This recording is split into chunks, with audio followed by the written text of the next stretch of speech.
Silakan duduk. Shalom. Puji Tuhan, saudara yang dikasihi Tuhan. Kita tahu sekarang bahwa Tuhan itu terus bekerja. Bahkan dikatakan rohnya sudah diberikan kepada kita. Rohnya menginsyafkan kita dari dosa. Kenapa? Karena kita manusia yang tidak lepas dari dosa dan salah. Khilaf. Sehingga Roh Kudus menginsyafkan. Saudara, tidak mungkin kita tidak berbuat dosa. Tapi tidak mungkin kita jatuh dalam dosa terus menerus. Berarti itu sengaja. Begitu kita tanpa sengaja berdosa atau mungkin tergoda, saat itu Roh Kudus akan menginsyafkan kita. Dan Roh Kudus memimpin kita, berarti dia bergerak. Kalau Roh Kudus ada pada kita, tidak memimpin kita, berarti kita yang bergerak, dia yang mengikuti. Tapi dikatakan Roh Kudus akan memimpin kita. Berarti dia bergerak, saudara. Sama dengan di zaman Israel, kalau kita lihat tiang awan ada tiang api. Ketika tiang awan bergerak, maka semua orang Israel mulai saudara membenahi kemahnya. Kemudian mereka meringkas dan kemudian mereka bergerak. Mau berapa lama, mau berapa pendek jalannya, mereka mengikuti tiang awan, tiang api itu kalau malam hari. Jika tiang awan bergerak, saudara masih malas, mungkin gak enak, nanti saja, nanti aku susul. Tiang awan bergerak, saudara mau nyusul. Itu di gurun pasir, kalau panasnya panas. Kalau malamnya dingin sekali. Mungkin kita nggak tahan 3 hari kita akan mati. Walaupun saudara ingin menyusul. Oleh sebab itu ikut Tuhan bukan ingin menyusul. Tetapi berjalan bersama dengan Tuhan. Tidak ada pilihan lain saudara. Oh nanti Tuhan sekarang Rohmu bekerja. Tunggu 3 bulan lagi. Terlambat kita. Ketika momentum itu datang, saudara. Ketika Kairos itu datang, orang tidak bisa ada yang lain. Dia harus ambil bagian segera. Jikalau tidak, dia akan kehilangan. Karena Kairos tidak setiap hari ada. Karena firman Allah berkata, hari-hari itu adalah hari yang jahat. Kenapa? Kronos. Artinya setiap hari ya seperti ini. Ada masalah, ada persoalan, tantangan, salah paham. Tetapi ketika Kairos itu muncul, satu kali semuanya Tuhan akan selesaikan. Baru muncul persoalan baru lagi. Saudara, oleh karena itu jangan pernah takut dan saudara jangan pernah tidak minta persoalan. Gak usah minta, tetap ada. Minta tambah banyak. Betul saudara. Yang penting saudara tahu bahwa Allah itu memimpin langkah kita. Kalau Allah memimpin langkah kita, saudara, kita harus ikut bergerak, tidak bisa tidak. Ketika Tuhan berkata kepada Musa, pergilah, berjalanlah ke arah sana. Musa berjalan, saudara. Dia tahu tempatnya seharusnya lewat sini. Kenapa harus lewat sini? Musa tidak melawan. Musa mengikuti. Karena dikatakan ada malaikat Tuhan di situ. Berupa tiang awan, saudara. Sehingga kemudian sampai di laut. Musuh di belakang. Tapi Tuhan katakan, angkatlah tongkatmu. Ulurkan tongkatmu. Laut terbelah jadi 2. Mereka jalan. Sementara mereka berjalan dengan tenang. Tiang awan yang memimpin mereka ke depan. Supaya mereka jalan. Ketika mereka sudah tahu jalannya ke situ. Itu daratan, kamu ke sana. Tiang awan ini pindah di belakang mereka. Kenapa? Untuk menghalangi pasukan Firaun supaya tidak menyerang mereka. Saudara, Tuhan menuntun kita dan memberikan petunjuk kepada kita. Saudara, dan dia akan menghalau semua musuh kita. Dan apa yang terjadi? Maka Firaun saudara tidak bisa menyusul mereka. Sampai mereka naik semua pasukan Firaun mati semua. Seandainya saudara ikut di tengah segitu. Saudara akan lihat, wah begitu luar biasa kedalamannya mungkin 100 meter, saudara, air itu. Wah, kita belum pernah lihat dasarnya laut, model begini. Wah, indah. Seperti kolam ada ikan besarnya, saudara. Wah, saudara, kelihatan semua. Di situ kelihatan rumput bagus semuanya. Mungkin kalau zaman sekarang, saya kira kita ketinggalan. Karena kita mau selfie semua. Saudara, nggak posing. Gitu. Itu yang berat. Perjalanan, saudara, ikut Tuhan. Demikian mujizat juga sama. Ketika mengalami mujizat, banyak orang, saudara, oh, aku mau tinggal di mujizat ini saja. Dia akan tenggelam.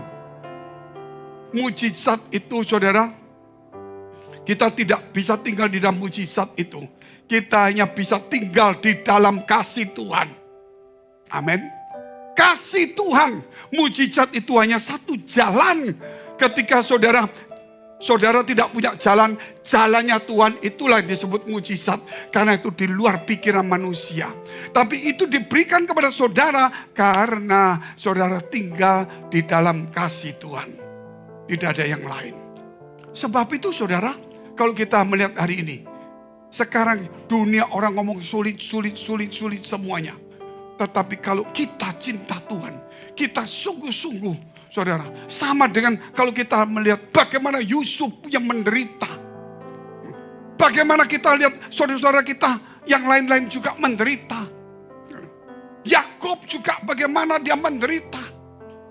Tetapi Tuhan selalu akan tolong di waktu yang tepat. Tuhan tidak bisa dirongrong. Saudara, banyak orang berkata, ayo seperti Lukas 18, kita berseru terus, pasti dia akan tolong. Betul, tapi tipe kita itu bukan seperti itu sebenarnya. Kenapa, saudara? Karena dia tahu kapan waktu yang terbaik untuk kita. Dan sebelum kita minta tolong, dia sudah tahu waktunya. Tapi kenapa ini kok diajarkan seperti janda itu minta tolong terus? Masalahnya janda itu bukan cuma minta tolong, tapi janda itu mendatangi hakim, itu yang pentingnya. Saudara, jadi dari sini saudara tahu, kita bukan cuma berdoa, Tuhan tolong Tuhan, tapi belajarlah untuk mendekat kepada Tuhan. Amin. Kalau hanya cuma sekedar minta tolong, nggak salah, itu biasalah manusia. Kita butuh Tuhan. Tapi sebagai orang yang sudah betul-betul mulai ngerti kekristenan, doa tetap silakan, tapi mendekatlah kepada Tuhan. Bukan kamu mengirim suaramu, tapi hatimu harus dekat kepada Tuhan. Itu yang Tuhan inginkan hari ini. Sehingga kita lihat dulu firman Tuhan, saudara. Dengan tema yaitu karakter Kristus adalah bekal masa depan. Karakter Kristus adalah bekal masa depan. Kalau kita tidak gigih, kalau kita tidak punya hati berjuang, gak mungkin kita bisa berhasil. Kalau kita tidak punya ketakutan dan sabar, kita kerap kali gagal. Saya mau bisa cerita kepada saudara, cuman agak bahaya juga ceritanya ini. Saudara, tapi ini akhirnya juga jadi baik untuk saya. Saya hanya kurang sabar 1 tahun. Dalam masalah saya yang sudah 4 tahun. Saya yang kurang sabar 1 tahun. Saya jual tanah saya. Padahal saya sudah punya masalah begitu besar. Perusahaan saya tutup semuanya. Urusan pengadilan. Saudara, orang titip barang tidak laku, saya disuruh bayar. Bayangin saudara, bagaimana? Barang saya masih disita urusan pengadilan. Pengadilan tidak 1 hari, bisa 3-5 tahun. Nah kalau barang fashion, barang apa, mana bisa dijual. Orang minta ganti rugi saya, padahal dia titip. Nah ini tidak laku. Ya saya bilang, ya gimana? Ya kamu datang ke rumah saya aja. Kamu pilih barangmu apa yang secocok dengan barang di rumah saya. Saudara, ambil aja. Anggap aja laku. Tapi laku enggak tahu saya berapa, kamu lihat aja. Saya mesti menghadapi susah luar biasa. Saya bertahan. Saya enggak kuat. Akhirnya saya berkata, Tuhan, saya sudah pelayanan. Saya Tuhan, Saya sudah melayani, saya sudah KKR, seminar, nyumbang semuanya. Saya sudah membuat karyawan saya 200. Dulu yang Kristennya sudah pindah, sekarang sudah 80 jadi Kristen. Sudah banyak sekali. Saya sekarang dengan 4 tahun sulit, cukup Tuhan. Saya punya tanah murah, saudara. Tuhan kasih tahu sebelum saya jatuh. Beli tanah itu murah sekali. Tanah tambak, padahal saya kan bukan petambak. Saudara. Saya beli, enggak tahu. Kok tiba-tiba ingin beli padahal enggak ada. Di tengah-tengah ini karuan situ loh. Mau dijual orang juga enggak mau beli. Kok bisa tiba-tiba beli? Ketika saya beli, saudara, masalah. Orang enggak mau barang saya. Orang di tengah-tengah enggak ada jalannya. Sampai 4 tahun susahnya. Setelah 4 tahun, tanah itu kemudian sudah dipelot untuk satu tempat yang bagus sekali. Sekarang kalau boleh tahu itu di daerah timur. Apa itu? Yang daerah timur yang bagus perumahan itu. Itu dulu situ itu nggak ada jalan. Tambak-tambak semua. Itu barang murah sekali, saudara. Nggak ada harga. Saya ketika saat itu saya bilang, Tuhan, aku mau pindah luar negeri. Aku sudah jadi jemaat saja. Aku mau aktif bantu orang. Tapi kalau pelayanan sudah tidak mungkin sudah. Aku mau ya seperti itu, saudara. Saya jual tanah itu ke teman saya, Gra Family. Itu saya dengar kata beliau ini sekarang apa betul nggak ada. Dulu teman saya, saudara. Saya bilang, saya tidak boleh sebut namanya, teman. Ya kamu belilah, ya beli. Ya dibeli. Tanah itu prospek, saudara. Saya beli, ya dia cukup tinggi harganya. Akhirnya saya jual. Saya dapat duit ini, saya ngomong istri saya, sudah. Kita sudah terlalu capek pelayanan semuanya. Kita pindah ke luar negeri, tinggal rumah yang mewah, mobil yang enak. Pelayanan tetap minggu, tetap nyumbang, tetap. Tapi kalau khotbah jangan sudah. Saudara, itu saya mau melarikan diri. Apa yang terjadi, saudara? Sebelum saya berangkat, uang saya ditipu semua. Sama orang yang saya bimbing rohani, saudara. Saya habis semua uangnya. Rumah di Dharma Husada juga habis semuanya. Habis total. Saya diam. Hanya terlambat 1 tahun. 1 tahun gak lama lagi, harga itu meledak tinggi sekali. Kenapa? Karena ingin melarikan diri dari Tuhan. Kalau saya bisa sabar 1 tahun saja, saudara, uang itu saya sempat beli. Maaf ya, saya sempat beli. Itu di Gra Family dulu. Itu masih 1000 meter.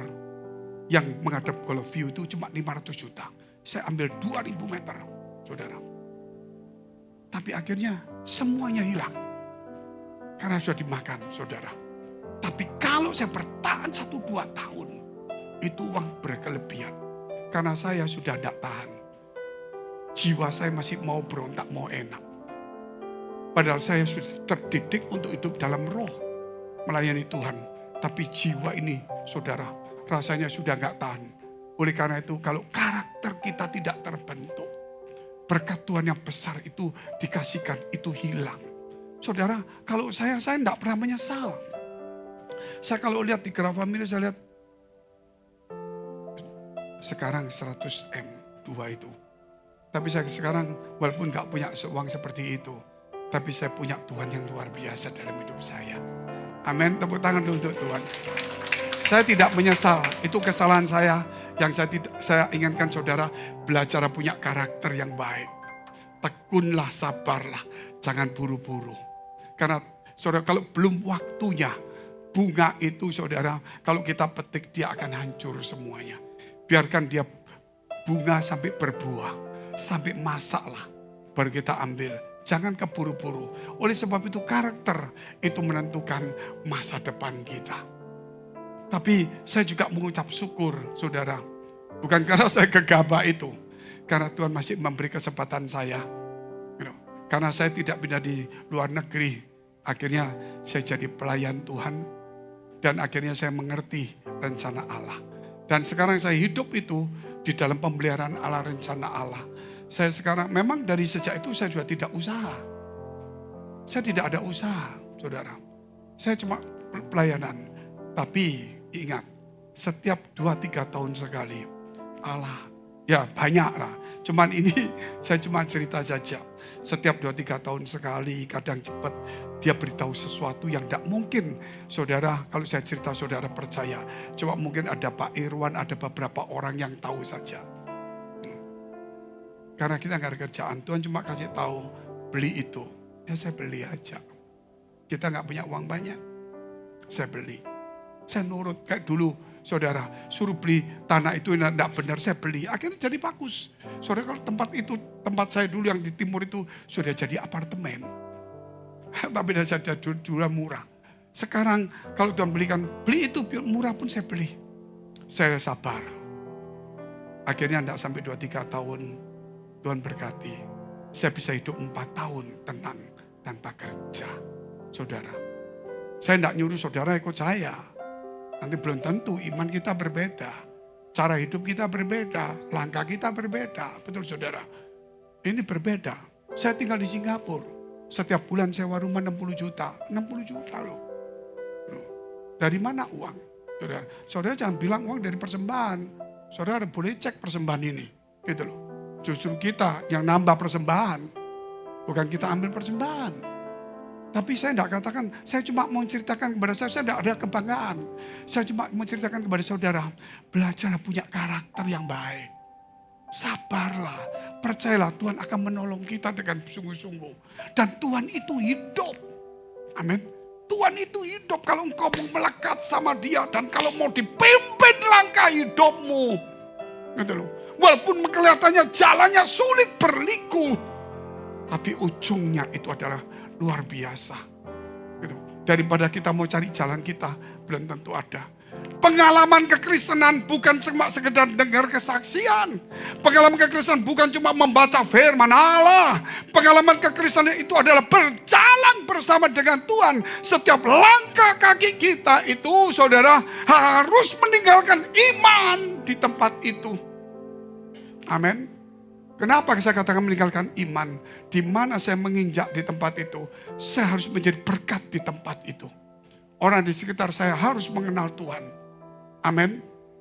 Itu penting sekali. Jadi hidup itu percaya dengan Tuhan. Oleh karena itu ada tiang awan, tiang api di zaman dulu. Sekarang Allah sedang memimpin kita. Tapi kalau karakter kita tidak terbentuk, saudara, di gereja gampang kecewa, nggak sabaran, diberkati langsung mendadak beli ini. Hati-hati, saudara. Ada rencana Allah yang indah dalam hidup kita. Jangan pernah mendahului, belajar sabar, belajar tekun. Nggak ada yang cepat-cepat jadi, pasti juga akan runtuh cepat. Siapa yang nggak mau cepat, saudara? Siapa yang nggak mau cepat? Semua cepat, betul kan? Anak kecil aja umur 10 tahun datang sama mama. Ma, kapan aku kawin?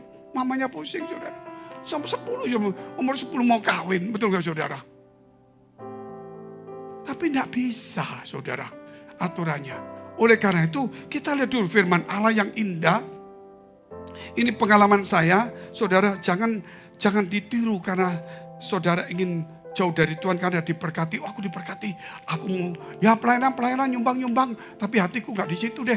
Hati-hati, saya pernah mengalami itu. Dan saya tidak mau lagi mengalami seperti itu. Karena uang yang saya dapat sebenarnya cukup untuk saya hidup berkelebihan. Tapi akhirnya saya hidup dalam kekurangan. Tapi untungnya Tuhan masih mau memakai saya. Dan memberi kesempatan terus. Asal kita mau dipimpin Tuhan. Jangan pernah hidup saudara memimpin Tuhan dengan doamu yang memaksa Tuhan.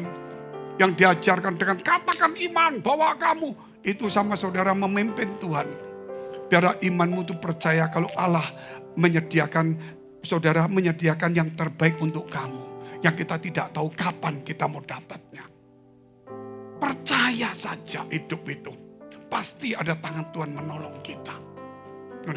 Tapi kalau kita menyimpang, kita jadi seperti istri Lot yang garam. Ya kita lihat dulu saudara. Bicara tentang ketaatan. Yakobus pasal 2 ayat 23 sampai dengan 25.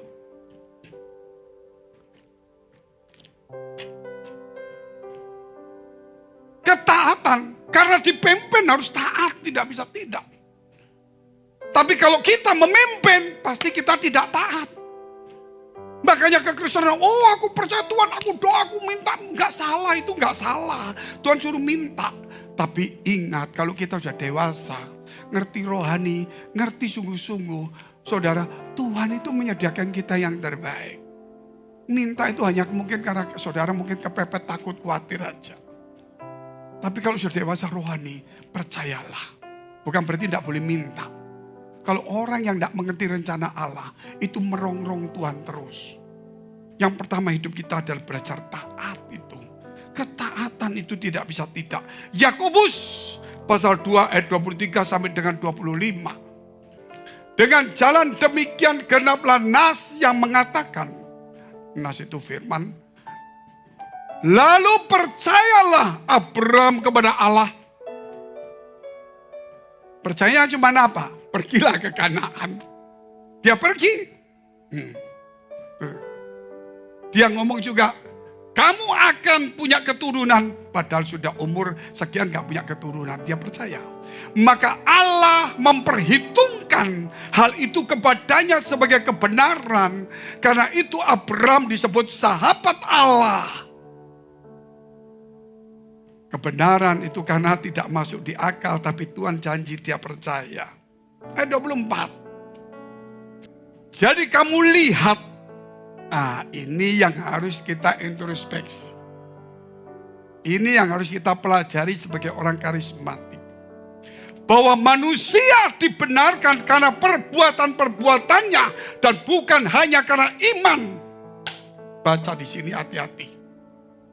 Yang sekarang diomongkan. Perbuatan baik tidak perlu. Iman betul. Untuk keselamatan kita masuk ke surga, itu percaya karena Tuhan itu pemberian Allah. Saudara, itu pemberian Allah. Tapi untuk dibenarkan di dalam hidupmu, bukan cuma saudara percaya saja. Saudara, tapi perbuatanmu harus menunjukkan kalau kamu percaya dengan Allahmu. Katakan amin dulu. Saya percaya di gereja, Pak. Saya tepuk tangan kenceng, Pak. Saya percaya. Tapi sebelah saya ini kelihatannya orang kaya tapi culun. Ini bisa dikerjain. Saudara. Mungkin seperti itu atau yang lain. Atau saudara, kita tahu Tuhan aku percaya di gereja, aku berdoa. Tapi kalau aku gak doa ini gak kaya. Nah, hati-hati saudara. Saudara sudah mulai mengatur Tuhan kayaknya kalau Tuhan tidak diberitahu tidak tahu.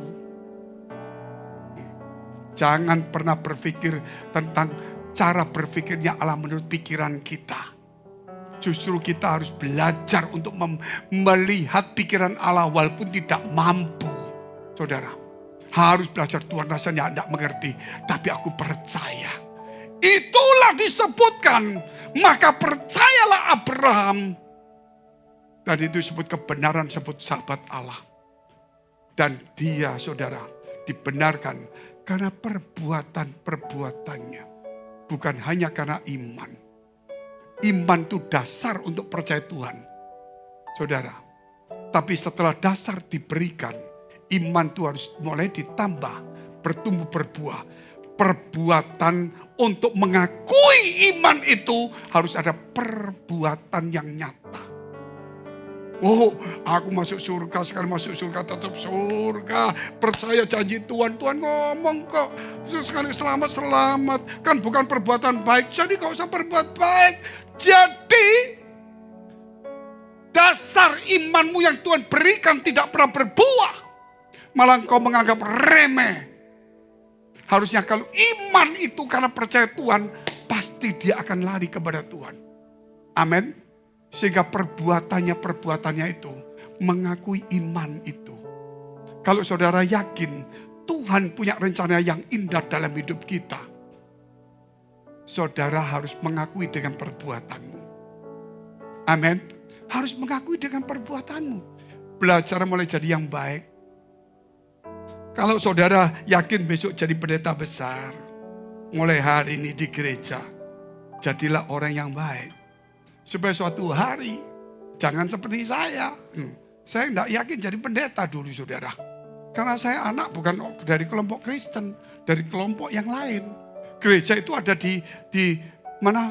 Di pinggir jalan. Rumah saya di kampung. Jadi kalau sekolah minggu di gereja aja. Karena mau dikasih gambar-gambar. Jadi sering ngumpulin gambar saudara. Ngumpulin gambar jaga gereja. Ya karena gereja di situ ya, enggak karuan nakalnya saudara. Lompat-lompat, sembunyi-sembunyi. Teman-teman saya banyak begitu. Cuma yang kenakalan sekarang masuk penjara. Benar saudara.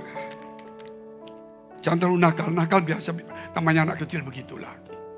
Tapi saya enggak ngerti. Jadi saya, saudara. Tapi begitu saya mulai dewasa.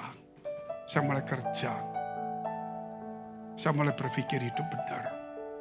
Tuhan sudah mulai ngajar saya. Hidup itu dari Tuhan. Saya mulai pelan-pelan. Nah karena saya pelan-pelan, saya belajar hidup baik. Saudara, saya tidak bisa khotbah, disuruh khotbah. Saya tidak bisa WL, disuruh WL. Tidak bisa musik, disuruh musik. Padahal saya tidak bisa. Ya kenapa? Karena pekerjaannya sedikit, banyak yang nggak mau. Ya saya paksa aja saudara. Jadi saya tidak bisa main gitar, cuma main gitar gini aja. Tinggal yang teman saya, ini anaknya pendeta main piano, saya cuma lihat dia, D. Ya A. Karena sering-sering lihat jatuh cinta juga. Makanya jangan sering lihat orang lain. Lihat Tuhan Yesus pasti cinta sama Tuhan. Kalau lihat kiri kanan bahaya itu kan belum kawin nggak apa-apa saudara. Gitu loh. Karena main ABCD ini saudara. Mertua saya lihat ini lumayan pinter ini. Padahal ya diajarin. Akhirnya mertua bilang, jangan pilih yang lain. Pilih yang mokong tapi pinter. Saudara. Jadi pendeta saya saudara. Tapi kalau saya tahu dulu saya kalau jadi pendeta begini. Mungkin hidup saya dulu. Waktu SMP SMA. Saya tidak mungkin sampai berkelahi gitu. Malu kadang-kadang didengar. Loh malu. Saya ini kalau ke pesta kadang-kadang. Saya kadang-kadang jalan. Ketemu sama teman SMA ini. Fengki. Iya apa kabar? Wah hebat kamu jadi pendeta ya. Puji Tuhan. Wah dulu kamu tak pikir mafia. Kurang ajar saudara. Gak enak ngomongnya. Loh bener saudara. Kalau ketemu teman lama selalu gitu terus loh. Saudara. Tak pikir kamu mafia. Yes. Kemarin masih down sama Pak Endi. Gak tahu sama siapa lagi. Ketemu teman lagi. Gitu loh. Wah. Kalau Pak Fengki ngomong. Orang-orang ketemu Pak Fengki. Itu dulu sebenarnya mafia loh. Kenapa? Karena kita nggak tahu apa yang terjadi. Tapi kalau saudara hari ini belajar dipimpin Tuhan, yakinlah. Karena saya dulu nggak ngerti saudara, bukan latar belakang Kristen. Kalau saudara sudah Kristen hari ini, yakinlah Allah punya rencana yang baik dalam hidupmu. Katakan amin dulu. Kalau Allah punya rencana yang baik dalam hidupmu, sesusah apapun juga, sesulit apapun, jangan pernah putus asa, jangan berbuat dosa, kecuali memang gak sengaja mau apa. Tapi jangan usahakan, walaupun sesulit apapun Allah sedang menguji ketekunan kita untuk berharap kepada Dia.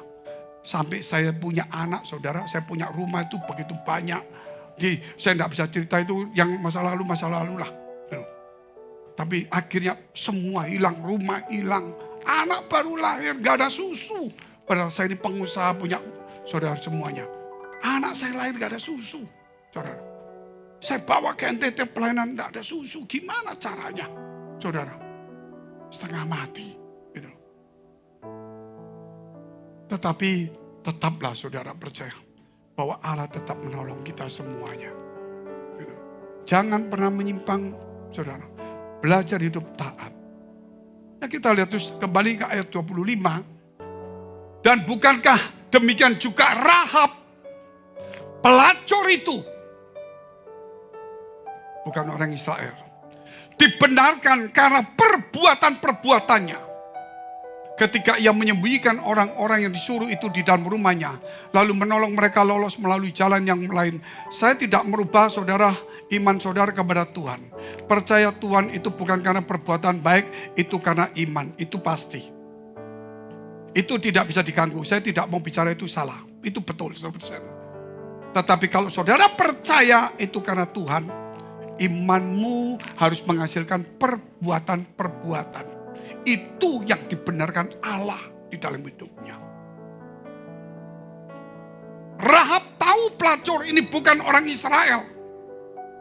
Dia tahu kalau orang Israel ini ada Tuhan yang memberkati. Dia percaya imannya. Percaya. Betul saudara ya? Dia percaya.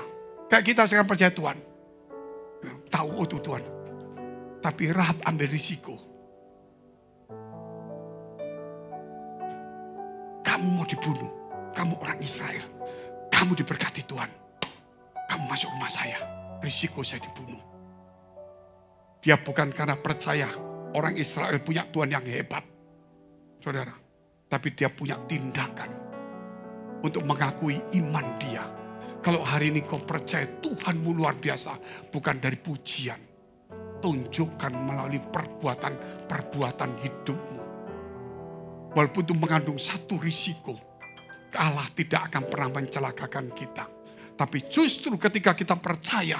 Tapi perbuatan kita tidak mencerminkan percaya. Disitulah Allah malu. Melihat kita sebagai orang-orang yang beriman. Dan itu disebut munafik. Dan itu tidak banyak saudara. Tapi cukup banyak juga.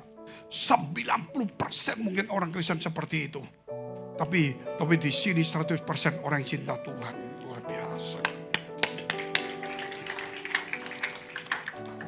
Saya mengajar sungguh saudara. Karena banyak sekarang orang omongannya betul rohani. Teologinya bagus. Percaya bukan karena perbuatan baik. Jauh usah perbuatan baik. Percaya karena iman. Bukan perbuatan itu betul. Gak usah diomong. Kalau ngomong itu terus, lama-lama kita jadi jahat. Betul saudara. Sudah punya iman terus dasarnya apa? Punya kasih. Kasih tidak pernah melahirkan kejahatan. Kasih pasti melahirkan perbuatan baik. Kasih pasti menghasilkan pengorbanan. Bukan mencari korban. Kasih itu harus ditunjukkan dengan perbuatan. Kalau enggak gitu disebut rayuan gombal. Terus saudara. Banyak orang ngomong tuh saudara. Oh kalau kamu kawin sama aku besok tak belikan rumah yang di pinggir tepi danau. Ternyata pindahnya di pinggir rawa. Saudara memang cuma kita senang kebanyakan suka dibohongin kita senang. Tapi bedalah. Oleh karena itu yang kita lihat yang kedua. Mengasihi Tuhan. Mengasihi Tuhan. Itu kita katakan mengasihi Tuhan. Kalau enggak bisa. Kita lihat dulu satu firman Tuhan. 1 Yohanes 2 ayat 15. Mengasihi Tuhan. Janganlah kamu mengasihi dunia. Dan apa yang ada di dalamnya. Jangan percaya perkataan teman-teman manusia mengandalkan mereka. Walaupun memang ada yang dipercaya cukup percaya biasa jangan mengandalkan. Jikalau orang mengasihi dunia dan percaya kepada orang manusia lebih daripada Tuhan, maka kasih akan Bapa tidak ada di dalam orang itu. Kita percaya mama kita mencintai kita. Kita percaya orang tua mencintai kita. Kita percaya istri kita mencintai kita. Kita percaya. Saudara, bukan tidak percaya. Tapi kalau saudara bisa percaya ini, jangan ini lebih daripada saudara percaya kepada Allahmu. Harus percaya Allahmu lebih daripada orang yang kita akui dia baik. Orang yang bisa menolong saudara, orang yang bisa suka menolong saudara. Saudara boleh percaya, tapi jangan melebihi dari percayamu kepada Tuhan. Itu berarti saudara sudah mengandalkan manusia. Dan itulah mengalami sesuatu hal yang kita sudah jauh daripada Tuhan.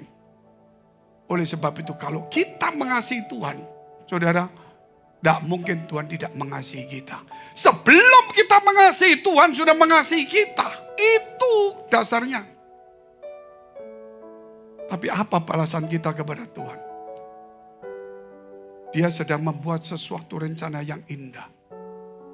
Makanya sebelum dia menghancurkan, dia melihat orang yang dia cintai Nuh. Dia berkata, Nuh, bangunlah. Seperti ini, seperti ini, seperti ini, seperti ini, seperti ini. Ditata. Tuhan tunggu dengan sabar. Kalau mungkin saudara Tuhan nyuruh saya bangun kebesaran, padahal saya cuma 8 orang. Kenapa 2 tingkat? Ngangkat kayu setengah mati 10 tahun. Betul nggak saudara? Pasti saudara ngomong Tuhan jahat dong. Tuhan memberikan satu perintah kelihatannya berat kita kerjakan. Tapi itu kasihnya luar biasa. Untuk menyelamatkan kita. Dan apa yang memang Tuhan ingin selamatkan. Termasuk mungkin kita juga sama. Kelihatannya tugas kita berat. Tapi Tuhan ingin menyelamatkan kita. Dan menyelamatkan orang di sekitar kita. Dan dia ingin memberi sesuatu upah yang lebih ketika kita sampai di surga. Amin. Jadi kita nggak bisa hitung-hitungan sama Tuhan. Musa, saudara, diberitahu bagaimana cara bangun kemah suci. Kemah suci saat itu ada di mana, saudara? Ada di padang gurun berupa kain-kain. Kain biasa, saudara. Tapi jangan bicara cuma kain biasa. Ada tiang awan, tiang api di atasnya. Saya ingin memberitahu kepada saudara. Saudara, gedung itu perlu, indah itu perlu. Tapi belum tentu itu berkenan kepada Allah. Karena Allah ingin bukan gedung yang indah, bukan jumlah yang banyak. Tapi dia ingin hati yang mengasihi Tuhan. Amin. Hati mengasihi Tuhan, disitulah Tuhan akan ada dalam kehidupan kita. Tidak bisa tidak dalam kehidupan. Jadi saudara mau mengasihi dunia atau tidak? Satu ayat kita lihat lagi saudara. Ayub 42 ayat yang ke-10.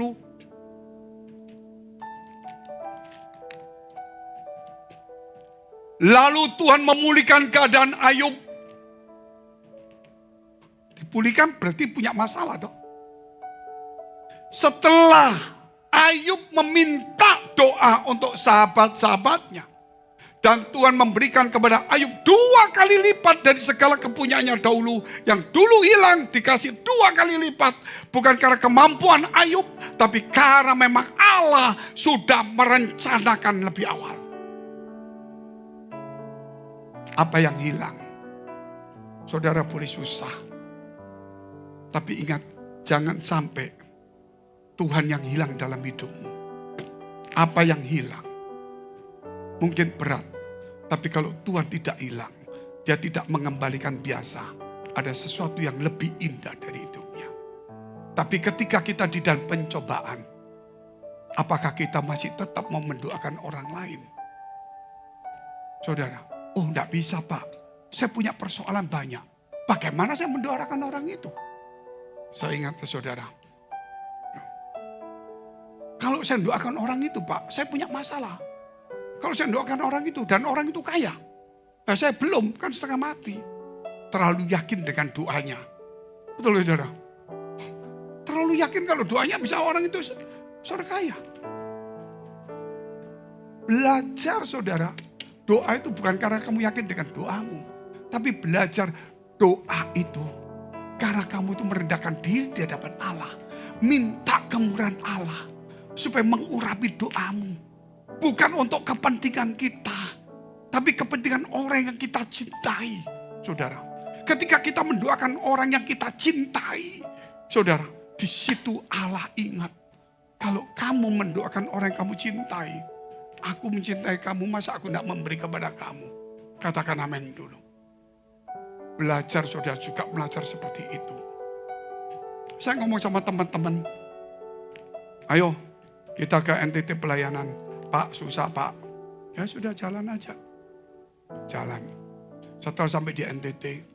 Saudara, lihat orang-orang di desa-desa duduk. Tidak pakai sandal semua. Kita pasang film, kita khotbah. Saya duduk dengan beberapa bos. Duduk. Saya ngomong. Lebih baik kita ke sini. Atau kita di sini dikunjungi orang. Pada diam semua gini. Lebih baik kita yang ke sini atau kita tinggal di sini orang yang mengunjungi kita. Dia diam aja. Makanya saya bilang, kalau kamu punya kelebihan, kamu bisa datang ke sini tuh ke kemurahan Tuhan. Jangan kamu ingin didatangin orang. Kita datangin orang itu. Saudara, Terus kalau susah Pak, kok doain nolong orang? Orang lain belum tentu punya iman sebesar kamu. Mungkin kena masalah sedikit dia bisa bunuh diri, putus asa, bunuh istri anaknya. Bukan kita berarti iman lebih besar. Mungkin kita masih lebih kuat. Lebih baik kita tolong dia dulu lah. Kita pasti ditolong Tuhan. Saya ngomong sama teman-teman juga sama. Pak Fengki, gereja ini gini kok Bapak menolong orang lain. Enggak semua gereja sama imannya. Mungkin mereka imannya lagi lemah. Bisa putus asa. Kita masih mungkin diberi kekuatan. Kita tolong dia dulu lah. Saudara, apa yang dilakukan Ayub sama. Dia susah. Teman-temannya hidupnya lebih enak. Tapi Tuhan katakan, doakan mereka. Kalau kamu tidak doakan mereka, aku akan menghukum mereka.